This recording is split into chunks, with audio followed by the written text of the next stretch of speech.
গত এক বছরের বেশি সময় ধরে গাজায় চলমান সংঘাতে সবচেয়ে বেশি ক্ষতিগ্রস্ত হয়েছে নারী ও শিশুরা। ইসরায়েলি হামলায় মসজিদ, স্কুল, হাসপাতালসহ প্রতিটি অবকাঠামো ধ্বংসস্তূপে পরিণত হয়েছে।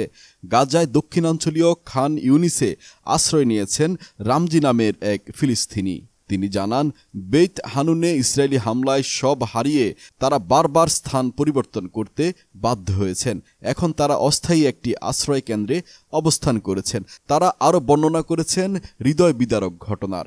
গাজা স্বাস্থ্য মন্ত্রণালয়ের তথ্যমতে এক বছরের সংঘাতে নিহত হয়েছে ৪৭,১০৭ জন এবং আহত হয়েছে ১,১১,১৪৭ জন। ফিলিপাইনে রিক্টার স্কেলে ৫.৮ মাত্রার ভূমিকম্পে কেঁপে উঠেছে সাউদার্ন লেইতে প্রদেশ। মার্কিন ভূতাত্ত্বিক জরিপের তথ্যমতে ভূমিকম্পটির গভীরতা ছিল ২৫ কিলোমিটার। উদ্ধারকর্মীরা জানিয়েছেন বেশ কিছু বাড়িঘর ক্ষতিগ্রস্ত হয়েছে, তবে এখন পর্যন্ত কোনো হতাহতের খবর পাওয়া যায়নি।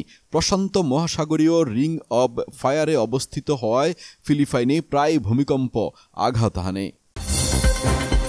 রাশিয়ার প্রেসিডেন্ট ভ্লাদিমির পুতিনকে সরাসরি হুঁশিয়ারি দিয়েছেন মার্কিন প্রেসিডেন্ট ডোনাল্ড ট্রাম্প। তিনি বলেছেন, ইউক্রেনের বিরুদ্ধে চলমান যুদ্ধ বন্ধ না হলে রাশিয়ার উপর আরও কড়া নিষেধাজ্ঞা আরোপ করা হবে। ট্রাম্প বলেছেন, পুতিনকে এই যুদ্ধ বন্ধ করতেই হবে।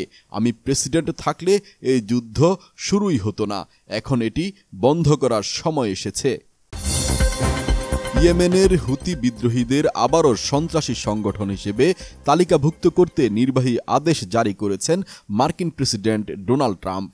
ট্রাম্প প্রশাসনের পক্ষ থেকে বলা হয়েছে, হুতিদের আক্রমণ বন্ধ করতে আঞ্চলিক অংশীদারদের সঙ্গে কাজ করবে যুক্তরাষ্ট্র। এর পাশাপাশি হুতিদের অর্থায়ন ও সম্পদের উৎস বন্ধ করার নীতি গ্রহণ করা হচ্ছে।